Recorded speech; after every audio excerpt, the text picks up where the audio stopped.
নোয়াখালীর সেনবাগের বেশ ভেতরে চলে এসেছি আমরা। চাঁদপুর এলাকা, এটা চাঁদপুরের একটা আশ্রয় কেন্দ্রের সামনে দাঁড়িয়ে আছি। দেখতে পাচ্ছেন আমার হাঁটু পর্যন্ত পানি, এখানে সামনে আরও বেশি পানি। এই আশ্রয় কেন্দ্রটাতে প্রায় 1000-এর বেশি মানুষ আশ্রয় নিয়েছে।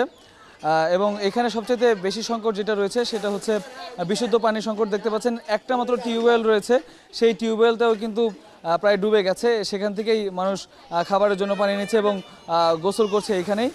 তো এইখানে আমরা যেটা সেনবাগের ভেতরে ঢোকার পরে যেই সংকটটা আমাদের সামনে বেশি ধরা দিয়েছে সেটা হচ্ছে ত্রাণের অপেক্ষায় কিন্তু মানুষ রয়েছে, তবে পর্যাপ্ত পরিমাণে ত্রাণ সামগ্রী কিন্তু এখানে আসছে না বলে আমাদেরকে তারা অভিযোগ করেছে। এবং এখানে স্থানীয়দের একটু তৎপরতা রয়েছে, তারা স্থানীয়রা মিলেই কিন্তু এখানে ত্রাণের ব্যবস্থা করছে বা খাবার দাবারের ব্যবস্থা করছে। তবে তাদের কাছে যেই চাল ডাল আছে বা যেই পরিমাণে খাবার আছে সেটা দিয়ে খুব বেশি দিন চলা সম্ভব না, বড় জোর আর একদিন চলতে পারে। তবে এই এলাকাটাতে এখন সবচেয়ে বেশি প্রয়োজন রয়েছে ত্রাণের, এবং পানি কিন্তু ক্রমশই এখানে বাড়ছে এবং পানি কমার নাম নেই। প্রায়ই কিন্তু থেকে থেকে বৃষ্টিও হচ্ছে। এর ফলে যেটা হয়েছে যে সংকট কিন্তু আরও তীব্র হচ্ছে এই এলাকাটাতে।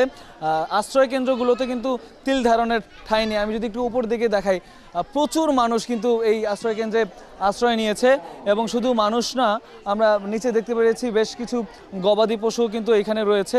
এবং মানুষদের সাথে আমরা কথা বলেছি যে ছাদের উপরেও বেশ কিছু গরু রয়েছে আমরা দেখেছি এবং আমরা শুনেছি তাদের কাছ থেকে। এবং প্রত্যেক মানুষ কিন্তু এখন প্রায় হাহাকার করছে ত্রাণের জন্য। এখানে ত্রাণের প্রয়োজন রয়েছে, বারবারই সেই কথাটা আমাদেরকে জানাচ্ছে। এবং তারা বলছেন যে বিভিন্ন জায়গা থেকে বন্যার্তদের যে সাহায্যটা আসছে, তারা যদি একটু কষ্ট করে সেনবাগের এই ভেতরের দিকটাতে চলে আসে ত্রাণ নিয়ে, তাহলে প্রচুর পরিমাণে মানুষ তারা কিন্তু না খেতে পেয়ে কষ্ট করবে না।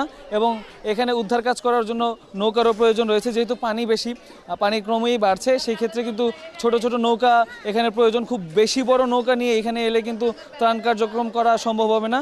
সেই ক্ষেত্রে ছোটোখাটো নৌকা নিয়ে যদি আসেন তাহলে মানুষকে উদ্ধার করা এবং ত্রাণ পৌঁছে দেওয়া সেটা কিন্তু সহজ।